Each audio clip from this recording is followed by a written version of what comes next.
What's up, guys? Welcome back to Michigan Muckraker. My name's Michelle. Today is January 16th of 2024, and it looks like we're having trouble streaming to Rumble. So, unfortunately, I'm going to have to quickly try to figure that out. Or, you know what? I will just, unfortunately, have to post it over on Rumble. That sucks. So, anyway, I want to talk to you today about biodiversity finance, which is as dystopian as you might imagine. And then, of course, the military technology, drone swarms, and a couple different unmanned aircraft that are being utilized in this fourth industrial revolution. So, you might not think that these two topics actually coincide, but they're both part of the World Economic Forum and United Nations agendas. So we're going to jump in because I have a ton to share with you.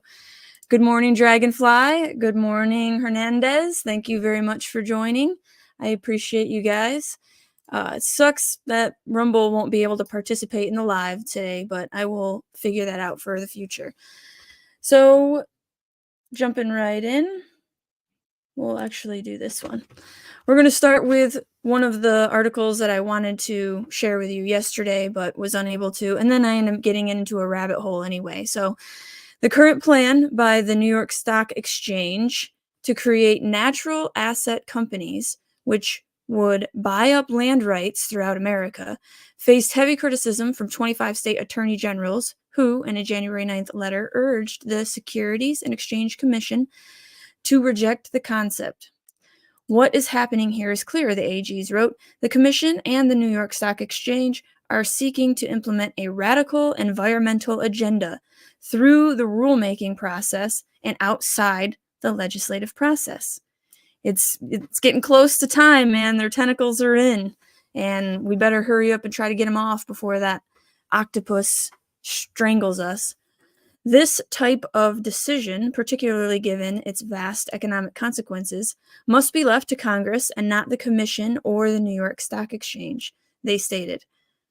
The idea for NACs was developed by an activist eco-organization called the Intrinsic Exchange Group, IEG, funded in part by the Rockefeller Foundation, in partnership with the New York Stock Exchange. NACs would pool investors' money from around the world to buy the rights to public and private land in the United States and limit its use to sustainable endeavors.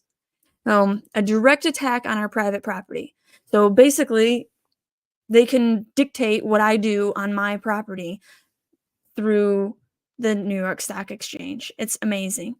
Dragonfly says, just getting cut up. I had major surgery in my right hand joint replacement from a previous work injury. Ugh, surgery. I'm sorry. Hopefully it went smoothly. This is my 7th surgery. So if I miss anything, it's because I'm not left-handed. Well, I hope you recover quickly. Surgery is never fun. Currently, much of the land under federal control is intended for public use, which includes farming, ranching, hunting, fishing, drilling, mining, hiking, and camping, according to its designation by Congress. In many western states, including Idaho, Alaska, and Utah, more than 60% of the land is government-owned. About 85% of the land in Nevada is government-owned. Crazy. That is absolutely a part of the Wildlands Project. So it started in earnest in the West because it's easier. There was less people in the West, but they're going to do it over here on the East Side as well. On the spectrum of serious ESG threats, this is one of the most concerning and least understood. Utah Attorney General Sean Reyes, who co-authored the letter, told Epoch Times, I don't think most people in America even know about it. It was done very quietly. Just like everything, again, the art of war. That's what the real generals want to do. Not have an actual battle. Just sneak right in and take over the kingdom without a fight. There are a number of interests, big government, extreme environmental activism, he said. It's about power, money, and who controls what can happen on these lands. The proposal to alter the New York Stock Exchange governing rules to allow this new type of company on the exchange currently sits with the SEC, awaiting approval.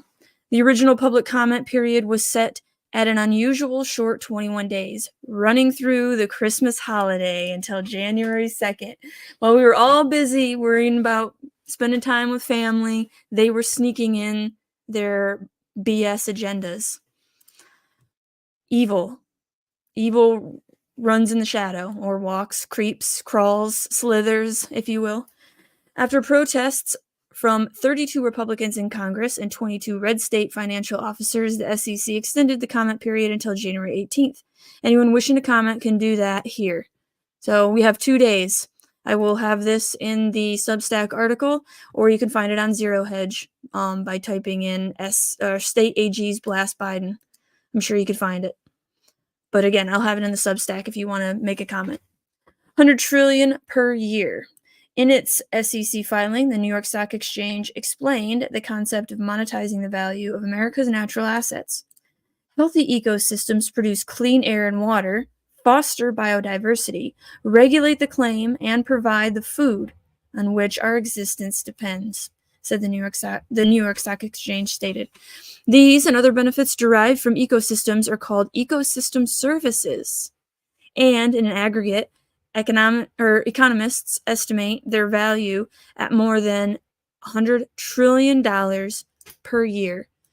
This ecosystem services, I just saw something about environment as a service, energy as a service. And yeah, if you think about it, football, for instance. I don't watch football, but I did want to see the Lions because back when I was in the military, I was really big into football, and all my military buddies made fun of me because we always lost. From like 2008 to 11, I was going to sports bars and hanging out with my military buddies, watching the Lions lose. So I am interested. I do think that the whole thing has too much money in it, so there's corruption. But still, I wanted to watch it. So I thought that by getting Paramount Plus, I would be able to watch all the football games, right? CBS. But no. It's on NBC only. And so I need Peacock. This is the service. This is the channels as a service. I don't know exactly what it's termed, but this is what it breaks down to. Video games, same thing. It's a service base now. It drives me crazy. It is not good for we the people that want to buy things, and it's part of the you will own nothing because you don't own it, you're just renting it. It's a service. Awful. Sorry for that little rant, but it drives me crazy. According to a statement from IEG CEO Douglas Eager, cited in a Rockefeller Foundation press release, this new asset class on the New York Stock Exchange will create a virtuous cycle of investment in nature that will help finance sustainable development for communities, companies, and countries. So basically, the United Nations took over our stock exchange, guys. That's what happened. Together, IEG and the New York Stock Exchange will enable investors to access nature's store of wealth and transform our industrial economy into one that is more equitable. Oh boy. I laugh, but it's like laugh or cry because this is so dangerous. If you know anything about the famine that happened in Ukraine, I believe the 50s, don't quote me on that, it might have been the 30s, but the famine that happened there was because of things like this, because of central power thinking they know better, and millions of people, hundreds of million people starved really because of all the central planning. And so this is no different. They think they know better, but you cannot control the market like that without dire consequences for us. Now for them, it's like it's a feature, not a bug. It's a feature, not a bug. The NACs would require accounting and reporting systems regarding the assets they possess, which would be provided by IEG under license. The New York Stock Exchange would acquire a stake in IEG as part of the agreement to establish NACs on the exchange. Good morning, Zoltan the man. It's been a while. Thanks for joining us. Talking about BioFin, Biodiversity Finance, which the United Nations took over the stock exchange, basically. According to the New York Stock Exchange filing, the intention of NACs is to buy land management rights, including farming rights, mineral rights, water rights, and air rights. And that NACs are expected to license these rights from sovereign nations or private landowners. The question remains, however, how the federal government would sell such rights to a private company. According to state AGs, the answer lies in a current effort within the Bureau of Land Management to sell conservation leases on public lands. The proposed rule plainly is intended to serve as the funding mechanism for the Bureau of Land Management's recent proposed rule, Conservation and Landscape Health, which would authorize BLM to grant conservation leases for public lands, the letter states. The BLM rule provides that once the BLM has issued a conservation lease, the BLM shall not authorize any other uses of the leased land that are inconsistent with the authorized conservation use. I'm pretty sure this is how they're getting people that put wind or solar on their farms. It has something to do with this, a conservation lease. And they shall not authorize any other uses of the leased land that are inconsistent with the conservation use. So that means you will not be able to farm anymore ever again on that property if they say so, which farming again is under attack by the World Economic Forum and the United Nations. So it's not a stretch to say you will not be able to use your farmland for that because farming bad. Cow farts bad, okay? This means that once BLM issues a conservation lease, productive economic uses such as grazing, logging, or mining will no longer be allowed unless they are consistent with the lease's environmental purposes. Now you have a seller, BLM created that, Mr. Ray said, and now you have a buyer or a vehicle to use private money to buy what the BLM couldn't do through proper legislation and couldn't do at the ballot box. They're quietly, almost secretly, trying to bypass all of that. They've been doing that. That's what I discovered when I went deep diving for Goshen. And economic development companies economic development MEDC corporations. Those are the entities that are secretly pushing this plan to bypass we the people. And that's what they did. That's why we're allegedly going to get an EV battery plant on the river, and we don't want it. They're quietly, almost secretly, Biden's 30 by 30 plan, Wildlands Project 4.0, if you will. The plan to create NACs coincides with efforts by the Biden admin to block access to public lands by farmers, ranchers, hunters, and most particularly oil and mining companies. President Biden's 30 by 30 plan, according to which 30% of the U.S.'s land and freshwater areas and 30% of the U.S. ocean areas would be set aside for conservation by 2030, was announced in a January 2021 executive order. One of the issues facing the NACs is how their assets would be valued, given that for the most part, the requirement of sustainability would preclude many economically productive uses. Many of the reasons the New York Stock Exchange is seeking an exception to its rules from the SEC is that the NACs would not use standard audited GAAP accounting for their investors, but rather see the American institution adopt the United Nations system of environmental economic accounting. I wish that I would have listened to Rosa Koire in 2011 and actually understood the threat that the United Nations poses. Because here we are, 13 years later, and it is so close. They are so close. Coincidentally, in January 2023, the Biden admin created the U.S. System of Natural Capital Accounting, which adopts the same UN environmental accounting standards. The Biden admin says that this effort is a system to account for natural assets, for the minerals that power, inventory, and control every resource on this plane of existence. That's what this is. For the minerals that power our tech economy and are driving the EV revolution, to the ocean and rivers that support our fishing industry, to the forests that clean our air and quantify the immense value this capital provides. Critics, this is why they're going after dams too. It's about this accounting for everything, every resource, and controlling it. Critics of this effort say that it violates the Constitution because only elected officials in Congress have the authority to transfer rights for public lands. The Attorney General are absolutely correct when they say the SEC and the New York Stock Exchange are trying to implement a radical environmental agenda outside the legislative process. Will Hild, executive director of the Consumers Research, said in a statement emailed to the Epoch Times. This is the great scam of ESG that has been foisted on American people, regardless of the harm it does to consumers or entire sectors of the economy. They requested comment from the SEC, the New York Stock Exchange, and the Intrinsic Exchange Group regarding this article. The New York Stock Exchange declined to comment. The SEC and IEG did not respond as of press time. Yeah, so I went down that rabbit hole. Of course, I went to the World Economic Forum to see what they have to say. Biodiversity finance, internalize the externality. Biodiversity loss represents an unprecedented systemic portfolio risk for investors as $44 trillion of economic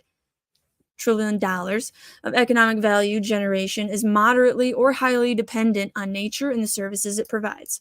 Furthermore, political momentum catalyzed around Convention on Biological Diversity, emergence of disclosure frameworks such as the Task Force on Nature-Related Finance Disclosures, and additional requirements from regulators will significantly impact financial industries in the next 18 to 24 months.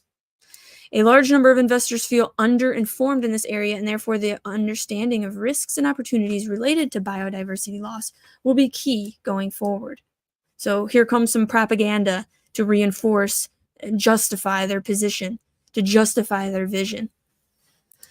Leveraging the World Economic Forum's extensive network of leading institutions and experts, the Biodiversity Finance Initiative aims to develop an aligned view on removing barriers to investor action and identifying and adopting best practices related to biodiversity finance. The ultimate ambition of this effort is to significantly reduce financial flows that exacerbate biodiversity loss and increase investment flows that deliver transformative and positive impact on biodiversity. Here's the problem. Who gets to determine what exacerbates the problem and what gives a positive impact? Because I wish I had the article. I have a couple Wired magazines. Don't ever get that magazine. It's garbage. But one article that I read, they were talking about destroying the biodiversity on the sea floor in order to save biodiversity. So would that be okay to mine lithium or something to do with EV batteries? It's not lithium, but there's something on the sea floor that the EV batteries need.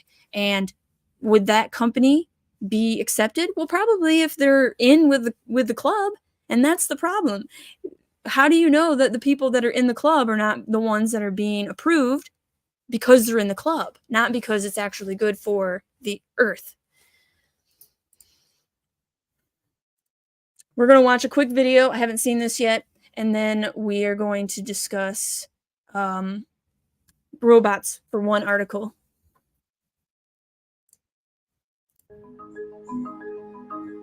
Like with climate, you'll... Oh, come on.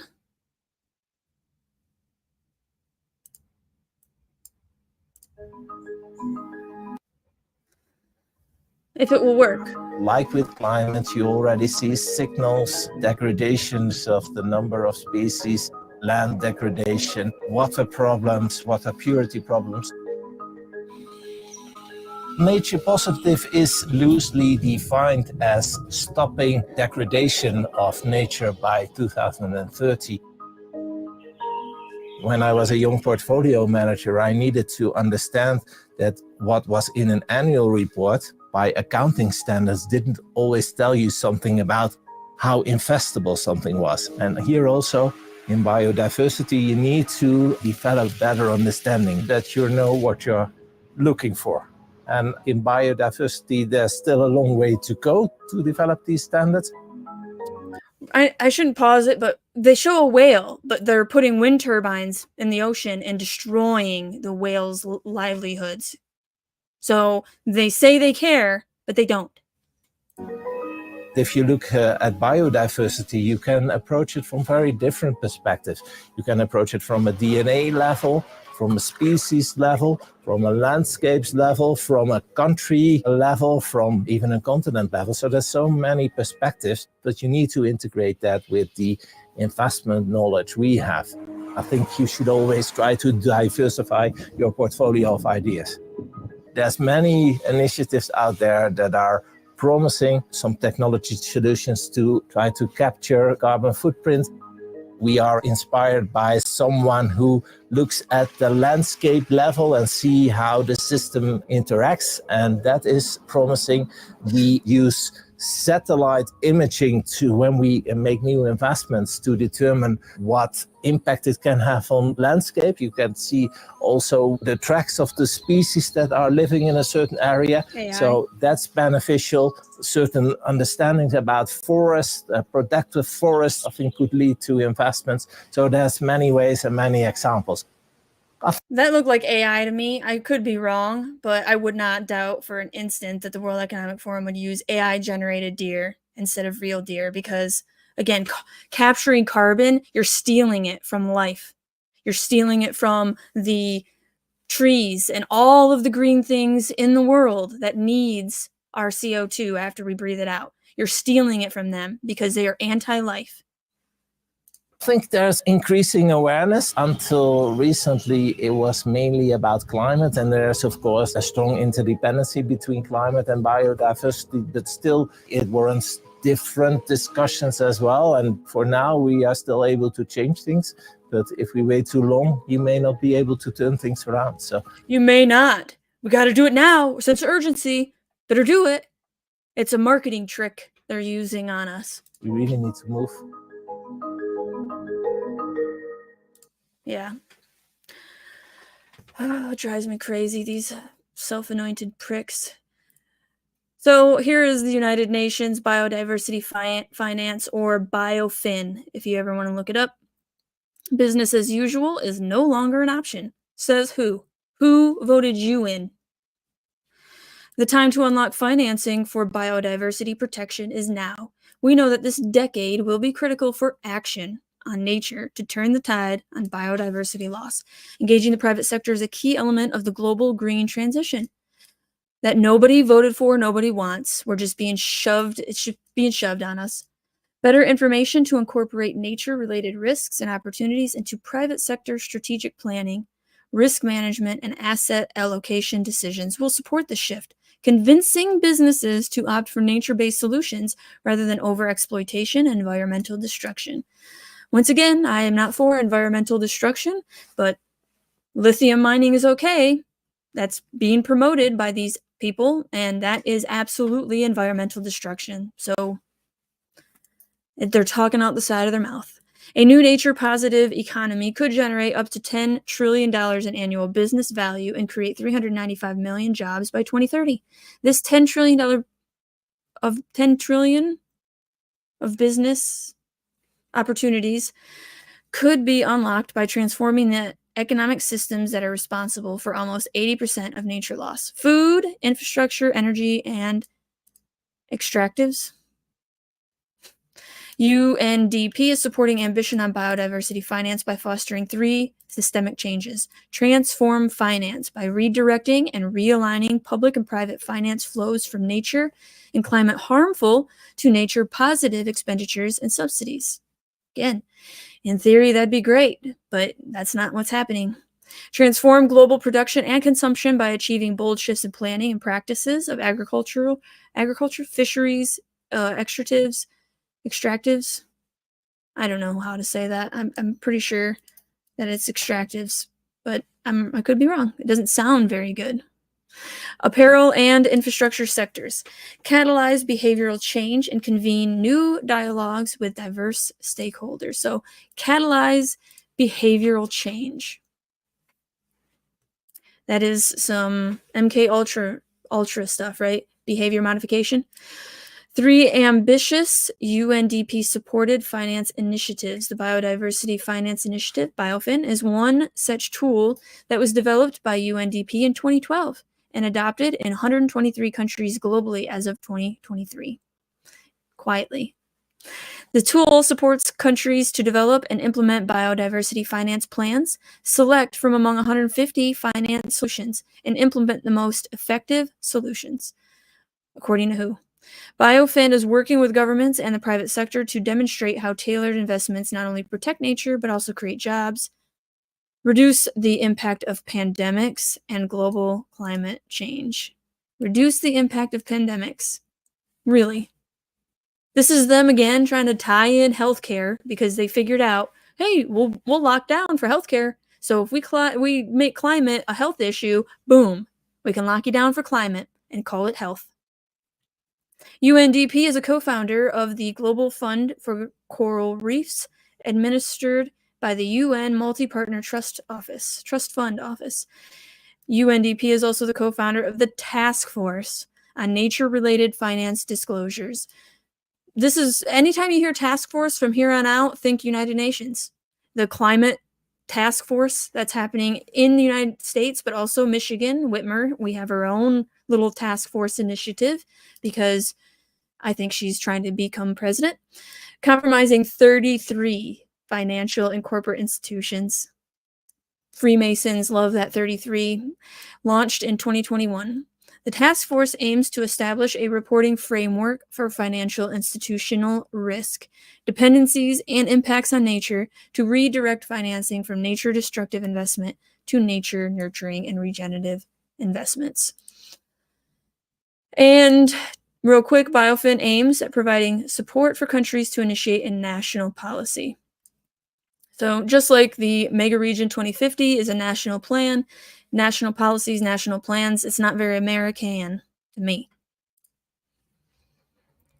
Global annual finance flows $7 trillion, fueling climate, biodiversity, and land degradation crisis. So I'll leave this link in the Substack article, but I'm going to move forward to talk about the New Breed Review, the case for treating robots as animals. When I first read that, I thought, again, how dystopian, because robots don't have a soul, but animals do. Okay? As social robots edge into our lives, The New Breed by Kate Darling is a guide to how to think about them. They want to replace our animals too. They want to replace life. You will no longer have cats and dogs. They're unsustainable. If you just type in pets unsustainable, you'll see article after article claiming such. So we need to get rid of life, and we need to replace it with robots. Before dawn, a Roomba sweeps the floor in my home.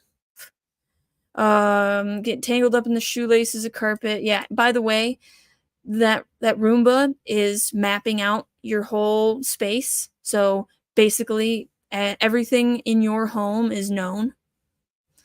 At the local grocery store, a robot called Marty patrols, looking for spills, summoning employees loudly for cleanups. Its skulking presence annoys customers. In the world's cities, free-roaming robots are poised to work alongside humans. Will these machines steal jobs? Might they harm the humans they work alongside? And will social robots alter human relationships? Luckily, the robot ethicist and MIT Media Lab researcher Kate Darling is on hand. In her book, The New Breed, she reminds us that we have interacted with non-humans before. Why not view robots as animal-like rather than as machines? And I put, what did I put? Animals come from the creator, machines come from man. That's why. Because the machine, again, doesn't have a soul. So it's not comparable. This totally reminds me of like Blade Runner, but the book was Do Androids Dream of Electric Sheep? Not very long, very, very good sci-fi dystopian classic. I recommend. Throughout history, we have involved animals in our lives for transport, physical labor, or as pets. The point is, they don't dream because they're not connected to the other area where we come from. So robots don't dream. They don't have a soul. They don't have to reconnect every night to the other side. Throughout history, we have involved animals in our lives for transport, physical labor, or as pets. In the same way, robots can also supplement rather than supplant human skills and relationships, she says. When it comes to making robots safe to interact with, sci-fi fans have always fixated on Isaac's. I've never heard of this guy. The laws of robotics. Asimov's? I'm gonna look into that. A robot must not harm a human. A robot must obey orders. A robot must protect itself. Later, he added a law to precede the others. A robot must not harm humanity or, by inaction, allow humanity to come to harm. But in the real world, says Darling, such laws are impractical and we don't know how to code for ethics. Because you can't. I mean, we barely even have ethics now. Yeah. So what happens if the robot does accidentally harm a human at the workplace? As they are created and trained by people, this could make it easier to assign blame, says Darling. Yes, they don't have their own thoughts. They are programmed to think by a human, and it will never change. It will never change. Robots will work on robots, but again, they'll never be able to initiate a new code. It is the social robots. I said that wrong because somebody will say, of course, they can initiate a new code somehow. Okay. They're not ever going to be sentient. It's the social robots designed to interact as companions and helpers that trigger most dystopian visions. Human relationships are messy and take work. What if we abandon them for agreeable robots instead? Darling offers, well, that's what the elitists want to do, but real human beings, no. There's no comparison to have another human being that you interact with. Darling offers helpful perspective. Nearly 5 decades ago, she writes, psychologists worried about the popularity of pets and that they might replace our relationship with humans. Today, few would say pets make us antisocial. I think that is the stupidest thing I've ever heard. I don't know, maybe not. There's a lot of stupid things out there. But really, people were afraid that pets would replace human interaction. It's a different form of love, y'all. But and how could you love a robot? I don't know though. I haven't watched the movie Her. Let me know. Have you watched it? Do you think that humans could fall in love with a robot? For real? If we are open to a new category of relationships, says Darling, there are interesting possibilities.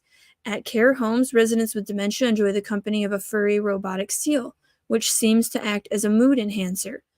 Elsewhere, autistic children may respond better to coaching when there is a robot in the room.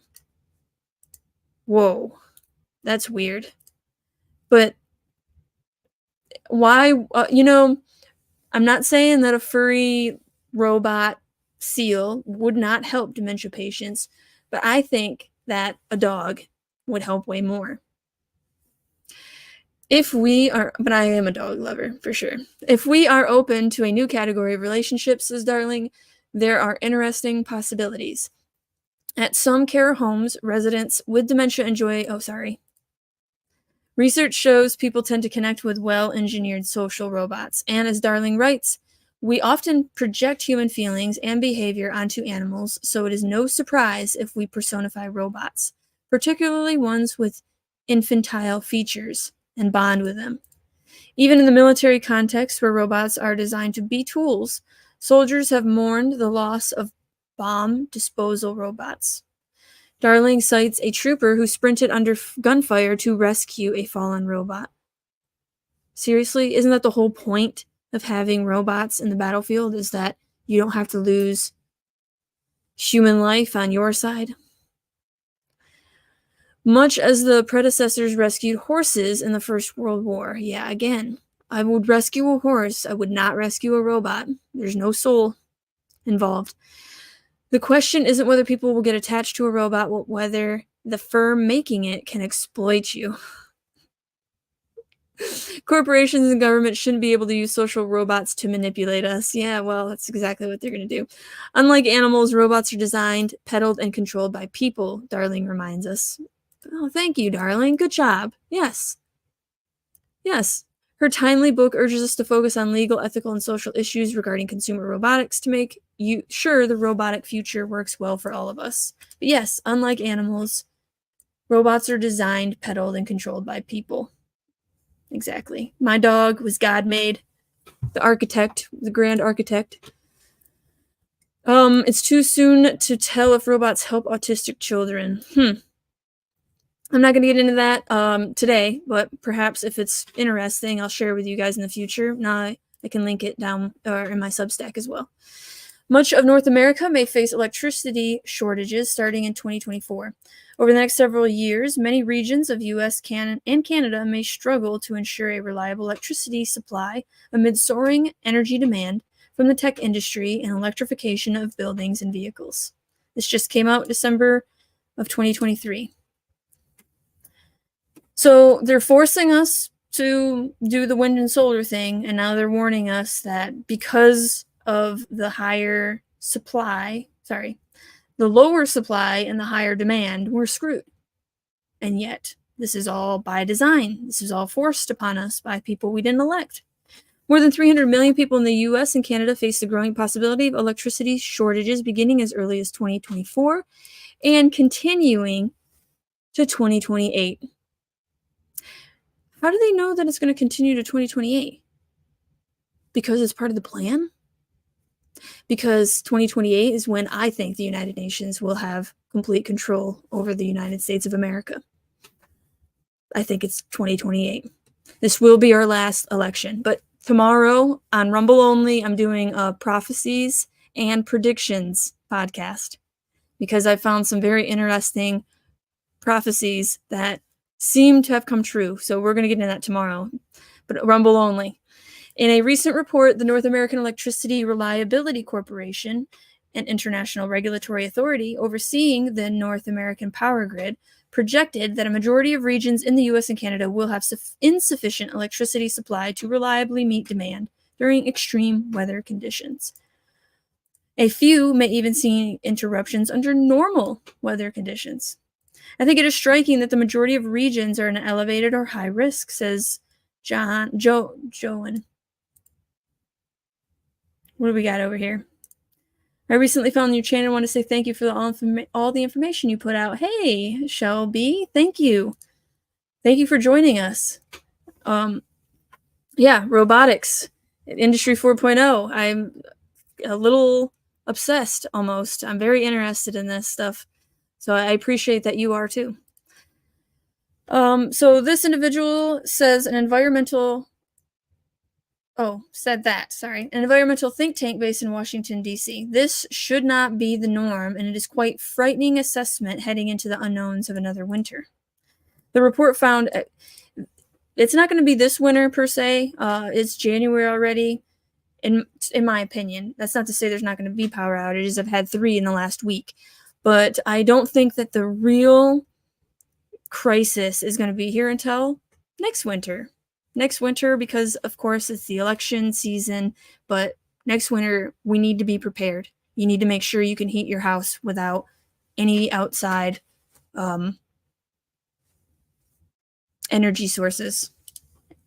Self-sufficient. We need to be self-sufficient by next winter. The sharp increase also represents a reversal of a decades-long trend involving falling or flat growth in demand. Right.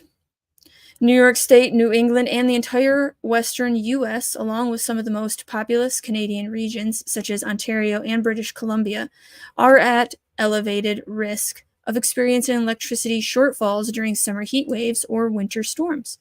But 2 central U.S. regions have been designated by NERC as being at high risk of disruptions even in normal weather. One of these stretches from the U.S.-Canadian border in Michigan and Minnesota to Louisiana on the country's southern Gulf Coast.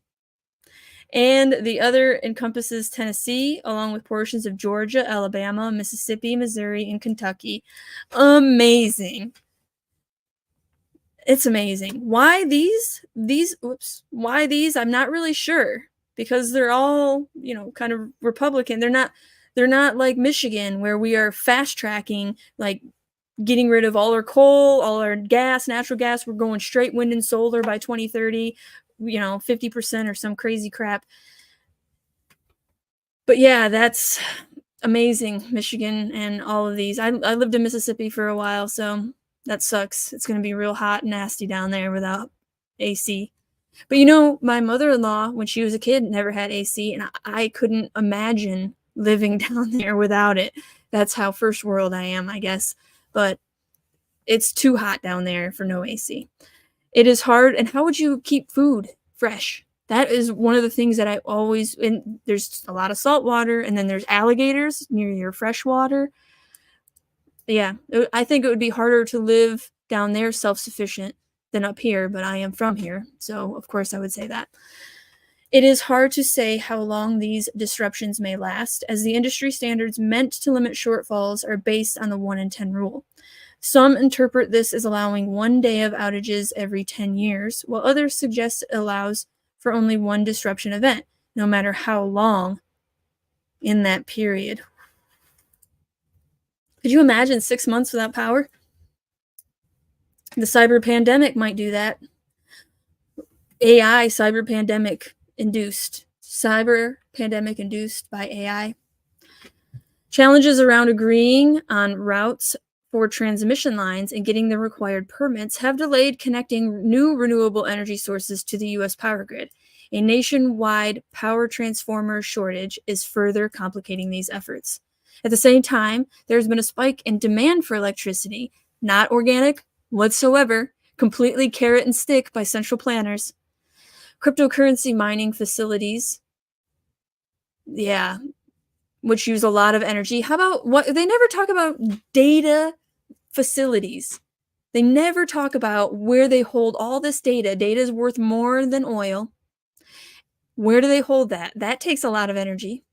So how about we just delete those? Stop holding all our data. Yeah, right.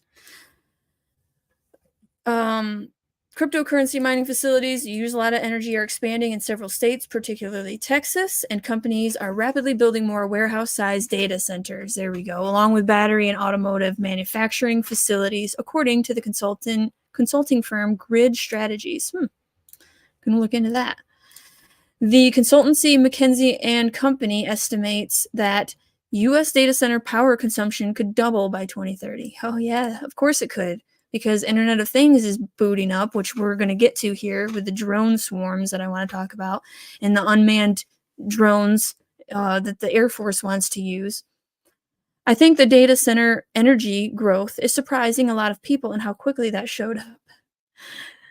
Says Tom Rutagalino at the Natural Resource Defense Council, an environmental advocacy group based in New York. The broader push for the electrification of heating and transportation systems, including electric cars, is also creating new winter peaks in electricity demand beyond those seen in the summer with increased air conditioning use. Natural gas is seen as a bridge fuel in the transition to renewable power. It's natural, though. It's natural gas. Said John Mora at NERC during the media briefing, and it accounts for 40 to 80% of the electricity supply during cold months across the U.S. and Canada. Absolutely. Here in Michigan, it's that a lot of people, natural gas, how you heat your home. But as the winter peak demand has grown, the natural gas supply chain hasn't been reliable. Really? Or are we not putting any investments in it? Are we trying to phase it out? Are they trying to phase it out? Companies have struggled to keep power plants, pipelines, and gas production wells operating in cold temperatures due to equipment failures and frozen wellheads. The natural gas plants, for the most part, are relying on fuel being delivered almost in real time. The system that delivers fuel doesn't have to meet the same reliability standards as the electric grid, and in many cases, there's no real way to guarantee that fuel is available for the gas plants in the winter. The result is the North American electricity supply has become practically inseparable from the natural gas supply chain. That means a reliable electricity supply that lowers the risk of power outages depends on implementing reliability standards for the natural gas industry moving forward. You know, I'm not very old, but I'm also not that young. I've never heard about natural gas being under threat, like ever, until now. Running out of natural gas. I've never heard of that. And then this New Scientist article really got me. U.S. grid vulnerable to power outages due to its reliance on gas. Natural gas plant failures were the main factor behind electricity shortfalls and outages during major winter storms in the U.S. since 2011. That risk remains as the U.S. faces more extreme cold weather. Natural gas plants have replaced coal to become the largest source of electricity for the U.S. power grid, but they also appear to be the weakest link during extreme weather. You know what, though? Maybe because they shut down all the coal plants, that is why we're hearing about natural gas being under threat, because they put all that demand over to the natural gas. So that makes sense to me. The over-reliance on natural gas could make the U.S. vulnerable to power outages during extreme winter storms. Oh, yes, but going to a full electricity, that's the way. That is way more reliable. Gas plants accounted for more than half of the grid's power capacity that failed during 5 winter storms between 2011 and 2022. Events that regulators described as having jeopardized grid reliability, according to a report by the Union of Concerned Scientists. I didn't know there was such a union. An advocacy group based in Massachusetts. Gas plants also failed at disproportionately high rate compared with other sources of electricity. It's pretty clear that gas plant operations are vulnerable to extreme weather events and failed disproportionately during extreme winter storms in particular. No, you know what failed? The centralization of Texas's power grid and some corrupt individual, I can't remember her name, from Michigan that screwed up some stuff here, went down there and was only on that board down there for like 6 months before that whole thing happened with Texas and the power outages. That individual, I can't remember what video it was in, but I talked about her and that connection. And so there's some shady stuff going on, of course. They move their little pieces where they're needed in order to cause as much harm as possible. So that, problem, reaction, solution. It makes natural gas look bad, so they could put in this article that it's natural gas.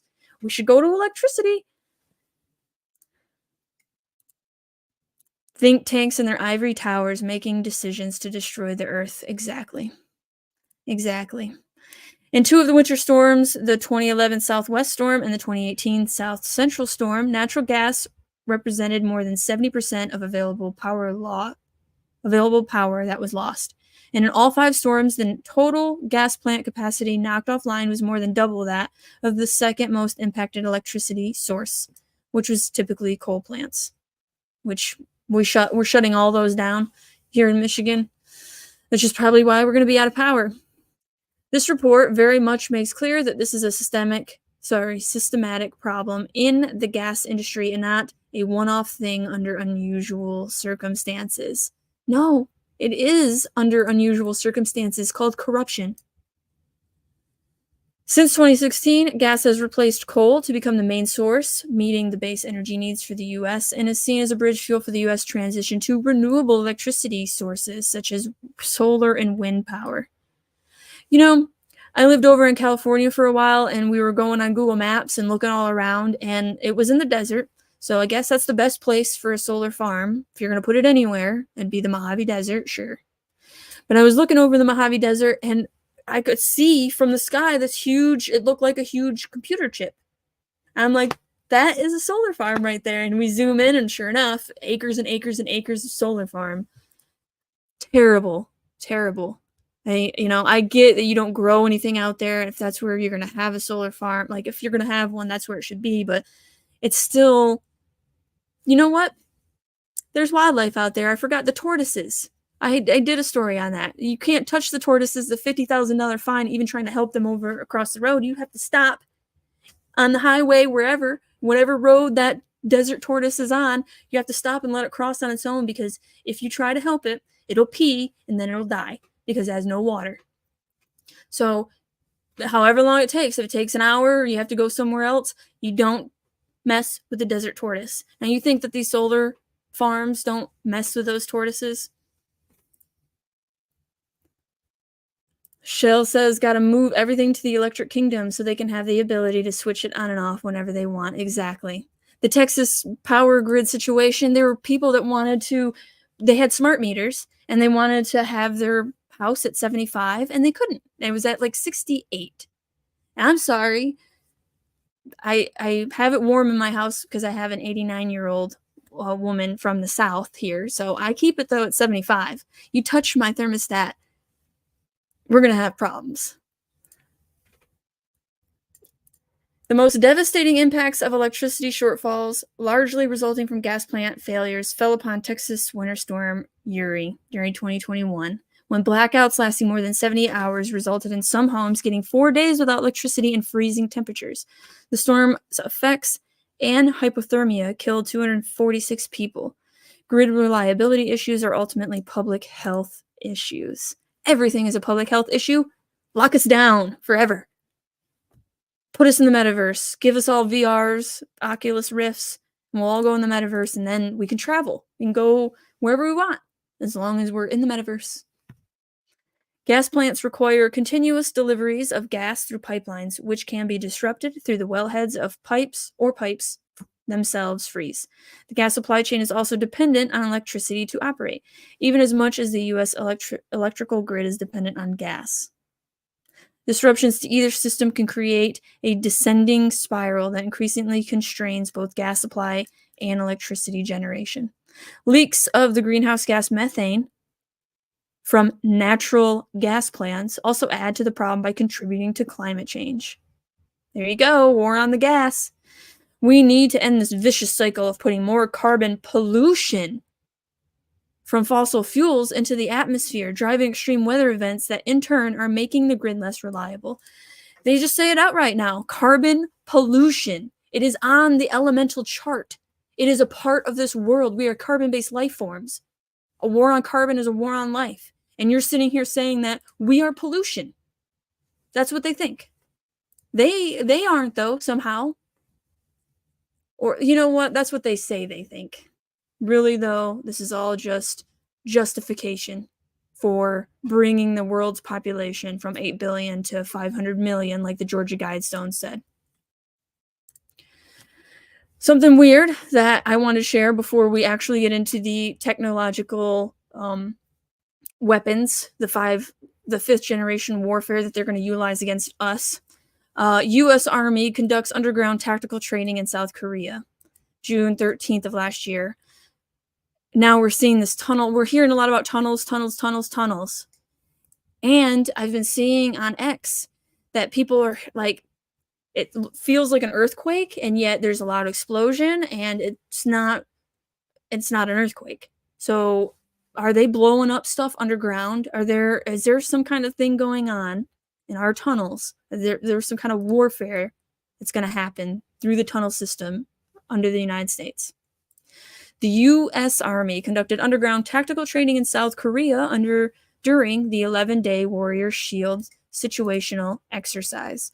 I mean, because think about, where else is there tons of underground tunnels? Is it, I know, in France, so Europe? The drills were led by the 8th Army, 2nd Infantry Division. Practices centered on operating through tunnels beneath cities to avoid sensors and monitoring surface activity. When you look at the ability to move underground, in some ways the tunnels are completely unseen by other sensors. Huh. You know what? Maybe it has to do with the drone warfare that I'm going to talk about too. Because how could you do swarming drones in tunnels? We've got to be able to do that and fight in terrain. And in cities, some of that involves tactics and techniques. There's a leader development aspect to that. There's a communications aspect to that. The training was carried out in 4 underground tunnels spanning 150 miles, demilitarized zone between North and South Korea. Along the zone, the infantry division worked with Korean soldiers to establish subterranean training facilities in preparation for future conflicts. Lessons involved simulated entrance breaching of underground buildings. They have actually acquired some material solutions to operate underground better without constraints. That will allow them to operate in underground facilities, and we know there's facilities under North Korea that we've got to be prepared for should conflict come. Oh, so really? They're training for North Korea? So they say, but yeah, you know, I think I've said it before. Quick side tangent. For one, I'm seeing more about China and the men buying brides from other countries. One, I just saw $70,000 they spent on a bride from South Africa, this individual, because there's no women in China. And what I told my cousin is that gives them an incentive to invade another country, right? To steal the women. And then the CIA video game Homefront, the ex-CIA agent who wrote the script for the video game Homefront, said that North Korea and China would invade America. That was the video game, and that was 15, 17 years ago, so it's an older game.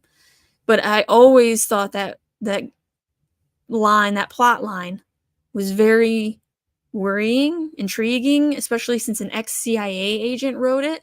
And I'm wondering, are North Korea and China going to somehow get on shore of America?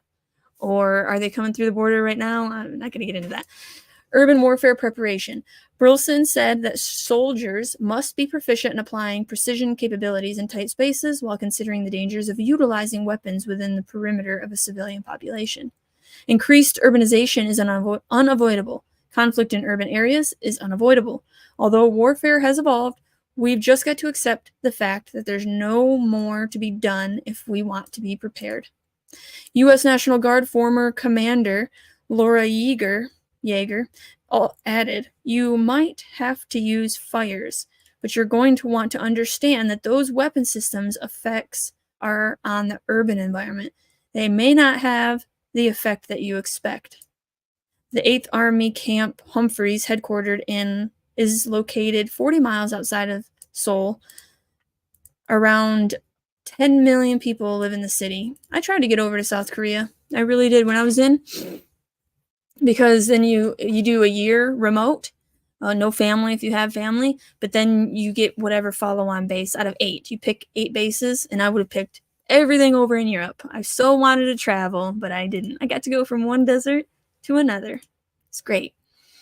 U.S. military tests new smartphone app that could help shoot down drones. They could tap into our smartphones to pinpoint where a drone is and shoot it down. If you need any more proof that they have access to everything we do on our phone, here we go. Special task forces under U.S. Central Command tested a new smartphone app this week that could help the U.S. military crowdsource efforts to defeat enemy unmanned aerial systems. The tool, known as Carpe Dronem, was put through its paces at McIntyre Joint National Guard Base in South Carolina, according to the Defense Department release. The technology pursuit is being spearheaded by the U.S. Air Force's Central Task Force 99. 99. There is no number higher than 9. 9 is completion. And U.S. Army's Central's Task Force 39, which, along with Naval Forces Central Task Force 59, are experimenting with cutting-edge tech to address operational challenges facing American troops in the Middle East and elsewhere. Right now, they're dealing with it over there, yes, in Ukraine and the Middle East. But that is not to say it won't be coming here this year or next. U.S. forces and those of its allies and partners have come under attack from drones, and they are looking for new capabilities to counter them. Oh, Connie says, I'm sure Roomba listens to everything also. Absolutely. But pretty much everything is always listening. My husband and I will talk about something and it'll pop up everywhere and all our tech. Sucks. The new smartphone app was developed. That's why pretty soon it'll be a crossroads, right? You got to shoot all your technology and live in the woods. Or get a digital ID and put a chip in your head. The new smartphone app was developed by with Pentagon funding. Troops can use it to take photos of drones they spot and then feed that information to air defense centers that could task weapons to shoot down the unmanned aerial systems. The concept is similar to Ukraine's ePPO initiative that's been used to defeat Russian drones. What the Ukrainians did, they built a cell phone application that basically helps the Ukrainian military identify aerial threats. where the citizens with a cell phone can take a picture of a UAS, a missile, whatever is flying, and transmit data back to an operational center to help augment, kind of radar data they may be collecting there at the Ukrainian level. So that's kind of the concept, said Colonel Ryan Stamatis, the commander of Task Force 39. We've taken the application and continue to refine it and experiment with that. The ultimate aim is to help operationalize that in a broader way across the theater within the military and beyond. So, military, civilian sector, everybody's phones will be able to have drone connection. During this week's test, soldiers used government-provided cellular devices to capture images of an unmanned aerial system and assess the app's functionality and capability. Interesting. Thought it was interesting. 23 seconds. This is about MasterCard. Doing basically every purchase you make. This is part of the biodiversity finance that I just forgot to show you. MasterCard will start informing customers about their carbon footprint. It just created a tool that's available today that measures how customers are contributing to carbon emissions and global warming based on their purchases. The tool focuses on specific spending categories like food and beverage, as well as apparel. MasterCard says it will not track individual transactions. Do you believe them? Do you trust MasterCard to not look at individual transactions and then fine you if you don't do what they want? And a little bit of extra tax? Is this how they're going to put the carbon tax in place?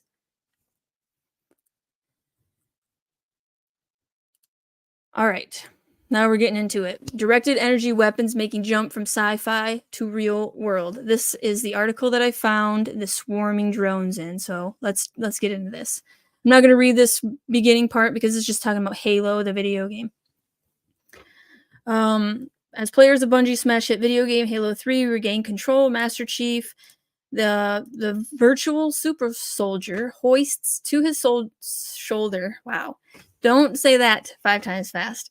What millions of gamers have affectionately nicknamed the Spartan Laser, a hulking, fearsome weapon powered by futuristic battery cells. I've been playing a lot of Halo lately, by the way. I'm getting pretty good. When primed with a squeeze and hold of the controller's trigger, the device unleashes a blast of directed energy capable of devastating multiple targets, virtual infantry, and armored opponents. Heat management forces downtime between shots, a nod to the realities that often limit fire in real weapons. While such immensely powerful devices have long been a staple of computer games, movies, sci-fi novels, success in fielding practical weapons that can zap targets on real-world battlefields has eluded government, scientists, and defense contractors for more than half a century, at least until recently. The hundreds of systems in the field, it's coming, Andrew Lowry, the chief operating officer of defense company Pyrus, a developer of directed energy and counter-drone systems, said in an interview. You'll see tens of billions of dollars, I think, being applied once we get into production, manufacturing, and then operations and sustainment. The U.S. Department of Defense is spending an average of $1 billion a year on developing directed energy weapons with the goal of using them to defeat threats, including drones and missiles. It requested at least $69 million in fiscal 2023 for unclassified research, testing, and evaluation, and another $345 million for unclassified procurement, the Congressional Research Service reported.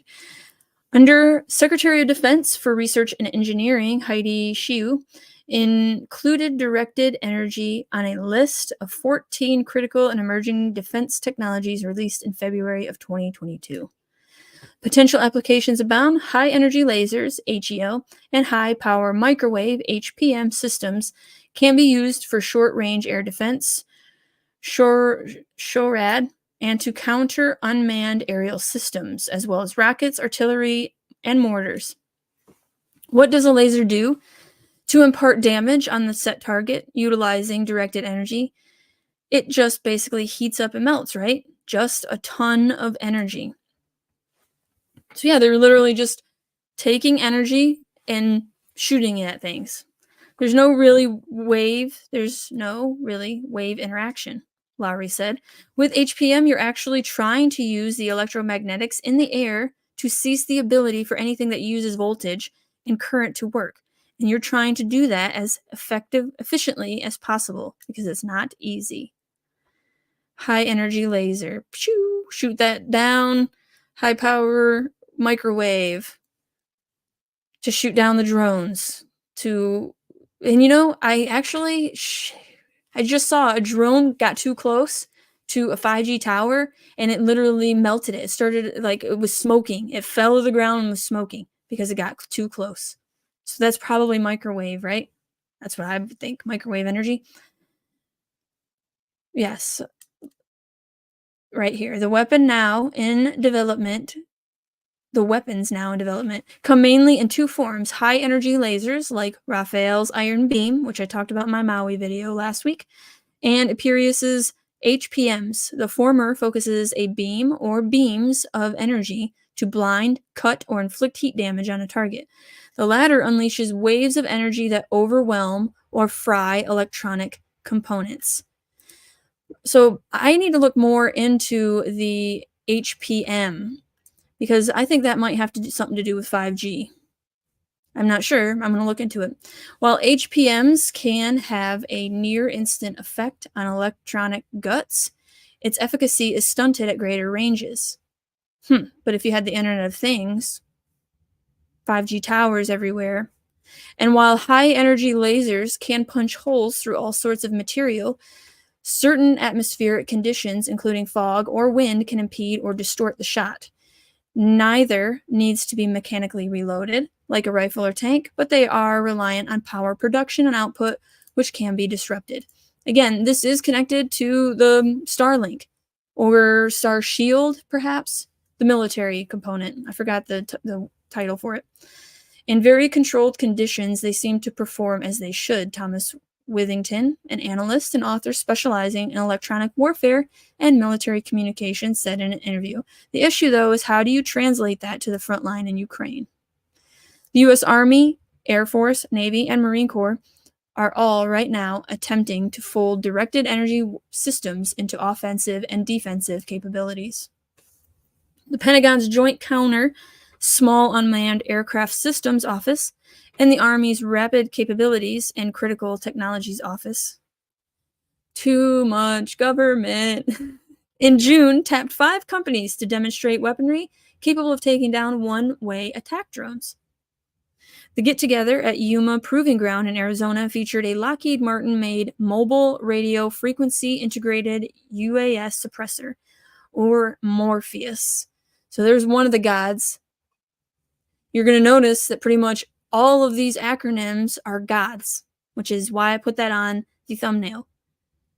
The gods have returned in the form of these technological dystopian nightmares. A tube-launched fixed-wing drone that flies at a target and lets loose a high-power microwave pulse. Morpheus was the god of dreams, by the way. So what are they trying to say here? A tube-launched fixed-wing drone that flies at a target and lets loose a high-powered microwave pulse. What would that do? Put you to sleep?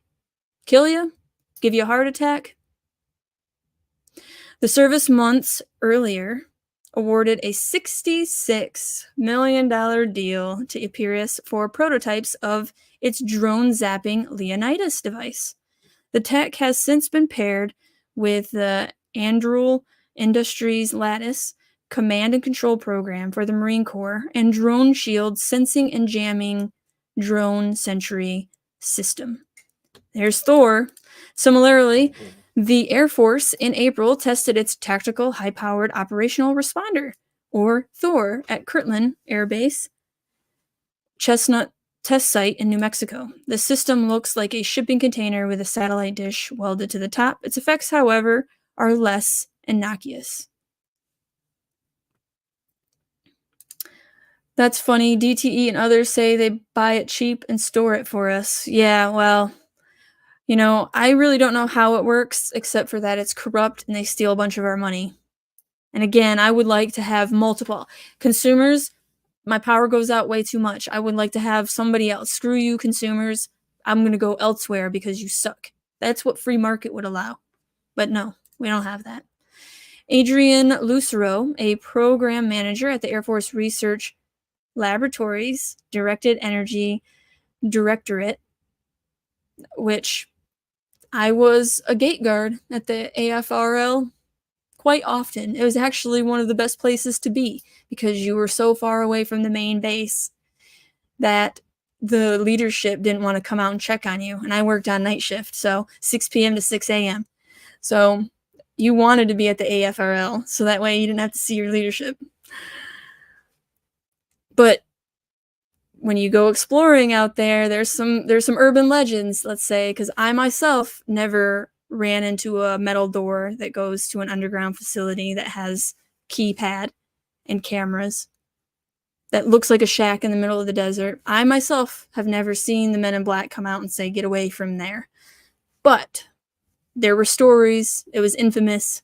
You make sure you be careful of where you go in the middle of the desert and what you're looking around at. I found tunnels that had cages. It was weird. We always talked about maybe monkeys were kept in those cages underground and stuff because they were, nothing was going on in those tunnels anymore. They were decommissioned, I guess you'd say. Went on a side tangent, but yeah, the AFRL, lots of memories for me. And we actually had codes at the gate posts for, people coming up saying they saw UFOs because it was so common. But of course, Lockheed Martin has a test facility in Palmdale, California, which is right there. And NASA research facility is Edwards Air Force Base, and it's a test facility. So it's us. That's what I'm trying to say. It was never aliens, but people would, think it was aliens. No, it was us. Anyway, in a statement at the time of testing, said Thor was exceptionally effective at disabling its targets. The lab employs approximately 11,500 military, civilian, and contractor personnel and manages a $7 billion portfolio. So there's your second god. There's Thor. The Thor team flew numerous drones at the Thor system to simulate a real-world swarm attack. Lucero said, Thor has never been tested against these types of drones before, but this did not stop the system from dropping the targets out of the sky with its non-kinetic, speed-of-light, high-power microwave pulses. Interesting, both my washer and dryer are fried. We are unable to find replacement parts because they aren't available. Yes, I could get into washer and dryers, all appliances being absolute garbage and meant to break because there's no values in this capitalist system. Create junk so it breaks and you have to buy another one. It should be the opposite. You should make the best dang wash machine that'll last my entire life. I'll never have to buy another one. Washes my clothes well. That's what it should be, the goal. Not make as junky as you can so it breaks right after the warranty, though, of course. The warranty lasts a year. It breaks after a year and a day. That's the best thing for these corrupt corporations. In December of 2021, the Navy announced the successful testing of a high-energy laser aboard the USS Portland while it sailed through the Gulf of Aden. A previous test was done May 2020, during which a small drone was disabled over the Pacific Ocean.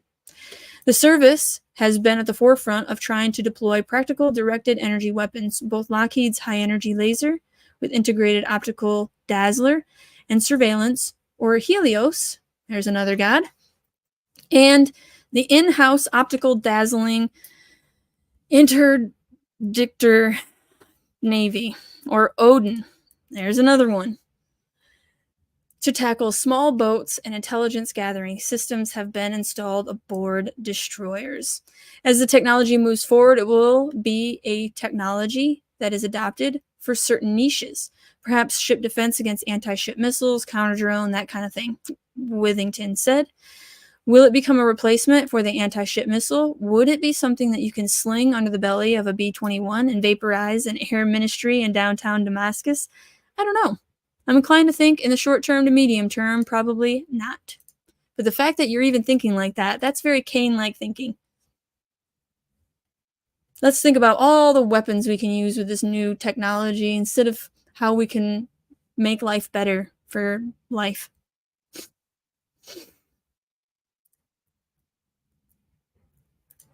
It is surprising how terrible our power, coal, oil, natural gas have been so threatened only when politicians, science, and money get involved.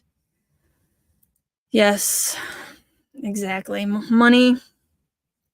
And of course, the death of God in the hearts and minds of man, because we have no values. We're lost in nihilism and narcissism, right? A dazzling future.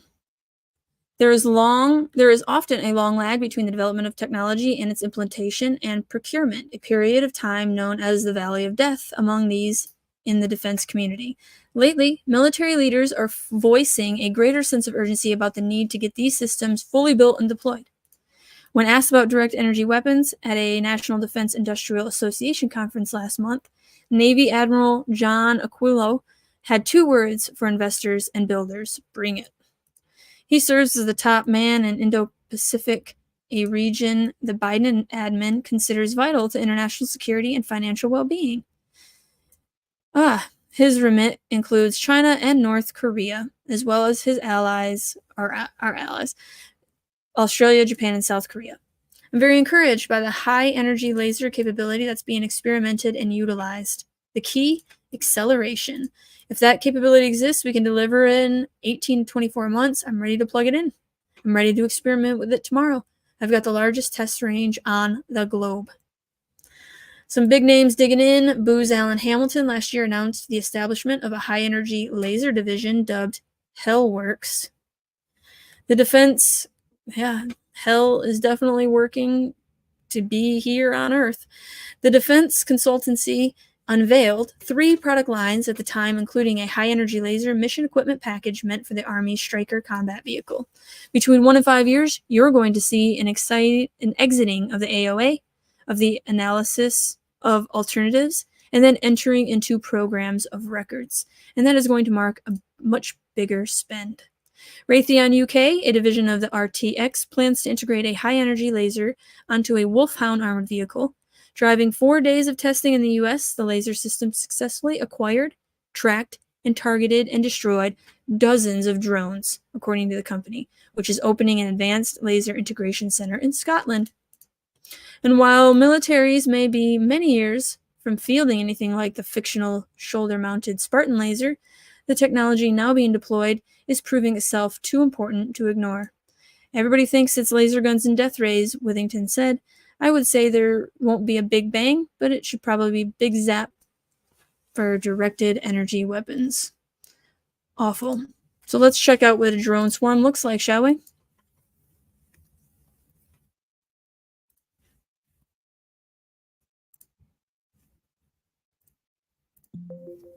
A blue sky Tennessee day. But there's a storm coming. Look a little closer, and it's a city under siege. Piercing the air around the Fort Campbell base, a mob of drones on the hunt. There's nobody around here. The city's been constructed by a US military experimental unit to see how swarms of unmanned systems can storm urban environments. At least 250 drones and school bag-sized rovers, working with different levels of autonomy. Shelby says this is written like a mockery of God, with all of God's in scriptures represents, yet they're speaking of weapons of war. Absolutely. Absolutely, because this is our war on God. It's like we're in Babylon 4.0. We're trying to play God with transhumanism, the singularity, trying to not cheat death, but cure as if death is a disease. And all of these ideas come from, Satan, the one that hates life or is jealous of us because we're the creation or whatever. Maybe that is just a symbolic archetypal story. I'm not sure.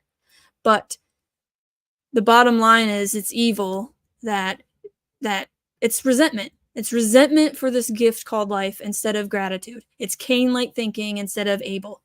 Be grateful. Even though life is suffering, choose to be grateful. I thank you, Shelby. You're contributing a lot because that's exactly what it is. It is a mockery of God. They're looking for high-value items, but must work around hazards in the area. DARPA first invited tech teams onto this program in 2017. DARPA. This is the final experiment. The idea is for swarms to gather intelligence for living, breathing troops from areas with tall buildings and poor lines of sight. Now, this could all feel a little bit close to home, but they're all moving to the tune of human commanders who lay out algorithms from afar. So how concerned should you be watching this from a quiet town of your own? It's easy for us to perhaps envisage that being our house that's being looked at, that's being observed from the ground and from above. And perhaps somebody's looking at it with an intention to do us harm in some way. So yes, it should be uncomfortable because war is uncomfortable and military. And our government is at war with us. So yeah, you should be concerned because we are paying for this stuff too. That's what really irritates me. We pay for our own destruction, our own enslavement. They do some terrible things in terrible situations, and hopefully for good reasons. Every major step forward in military technology tends to bring a degree of both concern, and then on the military side there can be enthusiasm because there's a new capability that might come and make the job easier. What might look... What's their job? To kill people. It makes their job easier. Is this really the world we want to live in? Suspicious from one end of a street from an airborne drone might actually look quite benign when checked from 3 or 4 other angles. And the beauty of a swarm is you can get those different perspectives at the same time. What appears on screen is probably more impressive looking than the reality of what can be applied right now. Previous workouts under the Offensive Swarm-Enabled Tactics program have seen a focus on urban raids. From the information released, they're not even trying to identify humans, say with facial recognition. The more controversial area, of course, is if you develop that kind of capability further and then put an armed system in the way. Teaming swarms with humans is a priority. DARPA asking groups to take control on mobiles and tablets, as well as virtual and augmented reality platforms. The UK wants man, not machine, to make the final decision on pulling triggers. But will others share the same ideas when it comes to swarming this technology? There is a new arms race, it's a new drones arms race to be on top of the technology. Imagine group like ISIS or their successors or affiliates. Because the technology is available off the shelf, it can be adapted and used. What is really difficult, and that's the great challenge, is having multiple of these drones all talking to one system. So now think about, you have a Roomba inside each of these buildings that talks to the drone. Now the drone knows exactly what's inside the building and where it is. I think the more complex, the more it really needs entire countries and national infrastructure to support the development. Special Hive vehicles were also on show, transporting and deploying up to 80 drones nearby, and then charging them when needed. The large Hive vehicle, in some ways, is an acknowledgement of the fundamental limitation of these small drones, and that is the battery life. If I was trying to counter these drones, which are delivered by a vehicle that charges all its batteries, I would only be thinking, how do I counter the vehicle? DARPA says these swarms are rapidly nearing availability for future operations, and you don't have to look much closer to see why. Tom Sables, Forces News. And then if you ever have seen Spider-Man Homecoming, I think it was, where the bad guy who was Jake Gyllenhaal, spoiler alert if you haven't watched it, sorry, it's been years, but the bad guys that you see, these huge elemental creatures, they're hologram, they're projection from drones. Inside the hologram was a swarm of drones. And those drones had things to shoot, so that's how the buildings, the elemental came in and was destroying buildings, but it was really just these guys shooting at the precise moment when the hologram looked like it was attacking the building. And so that technology was just imagined in Spider-Man, but if it's imagined in the movie Spider-Man, you don't think DARPA and, Lockheed Martin and all these people haven't done exactly that? Like, they're showing us Project Bluebeam. It's and here's the thing too. I want to be very clear that perhaps Project Bluebeam will just be to help cause chaos, that there actually will be some interdimensional beings, titans, demons. I don't know. I don't know. But that they actually will come in, but then along with the Project Bluebeam will cause chaos, right? Because people like me will be like, oh, that's just Project Bluebeam. But really, maybe there's demons running around on Earth because we've somehow let them out. I don't know. I know that might sound crazy, but I mean, this is 2024, and crazy crap has happened the last 4 years that no one would ever imagine. So, just a thought. Now, blood sacrifice. We are the blood sacrifice and the carbon footprints they're dead set on removing from this planet. It is disturbing. Absolutely. Because they believe in the limits to growth. They truly think, or at least they say that they think, that the resources are finite. And so we are a bunch of useless eaters, now that they have robots, that are taking up all their resources they want for themselves. It sucks. And you talk about blood sacrifice. Let's see if I can find it really quick. I'll show you. Something about blood I just found very disturbing. And it's a little bit off tangent, but we're going to go with it. Modern vampirism, young blood transfusions. Now, this was 2022, and it has been done a while. Peter Thiel is huge into trying to cure death as if it's a disease, and this is one of the ways that they do it.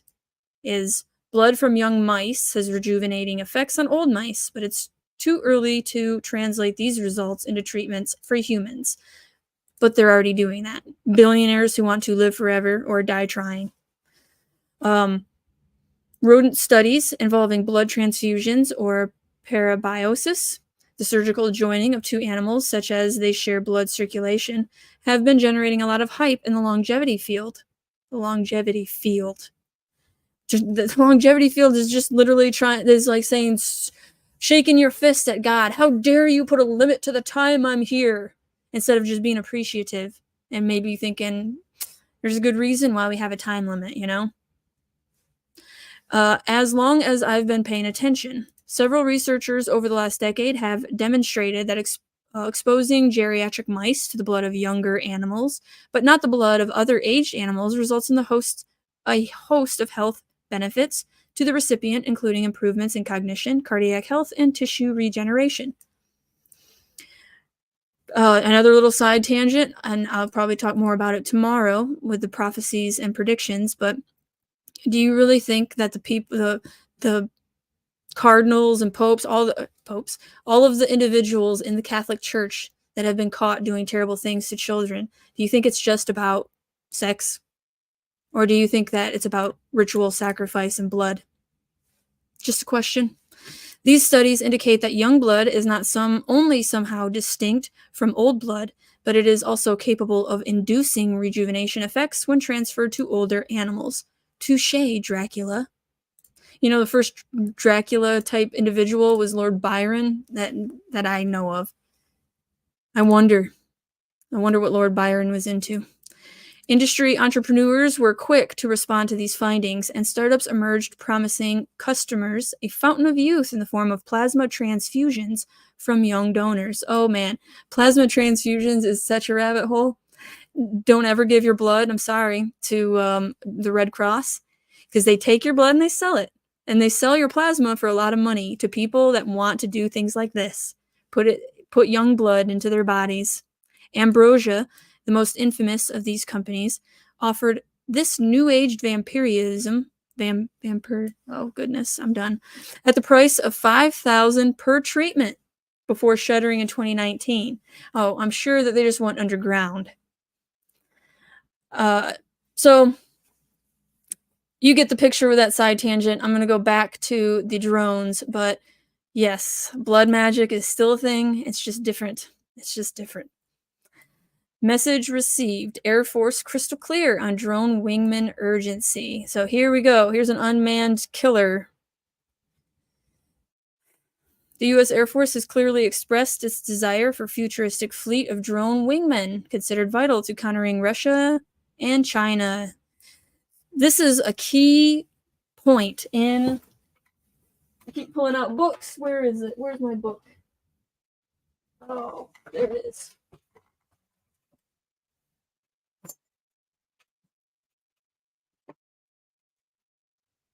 On Power. Highly recommend. The natural history of its growth. This was published right before, man, I hurt my knee when I hit this table. Right before the atomic bomb went off in 1942. And he said that it won't stop. It won't stop with this because of exactly that, countering Russia and China. This constant, oh, they're doing it, we got to do it. And we won't stop. They can't stop until there's a catalyst. They won't stop. The exchange of info between buyer and builder for the Collaborative Combat Aircraft Endeavor, or CCA, has so far been crystal clear, according to David Alexander, the president of General Atomics Aeronautical Systems, maker of the Gray Eagle and Reaper unmanned aerial vehicles, among others. That's helpful, especially for companies that want to invest and lean forward and see how we can get speed, Alexander said September 11th at the Air, Space, and Cyber Conference in National Harbor, Maryland. I really appreciate the clarity on that. The Air Force in the coming years wants to pair pilots with CCAs to afford them greater flexibility and firepower. The uncrewed aircraft could carry out a variety of missions, conducting reconnaissance and gathering intel, jamming signals and serving as decoys, and striking targets with their own missiles. Service officials have also said CCAs could range in cost and complexity, with some being expensive and precious, while others could be easily traded in combat. Kratos. Robert Winkler, a vice president for Kratos, a California-based developer of uncrewed defense platforms, so another god, said the Air Force and Department of Defense have 100% communicated their desires. The Air Force proposed budget for fiscal 2024 includes new spending to help it prepare for a future with drone wingmen, including an effort known as Project Venom that involves self-flying F-16 fighters. Now, if you haven't seen Leave the World Behind, I'm sorry for another spoiler, but in that movie, planes crash to the ground because AI. Can you imagine having F-16s flying around, destroying, like, not controlled by humans?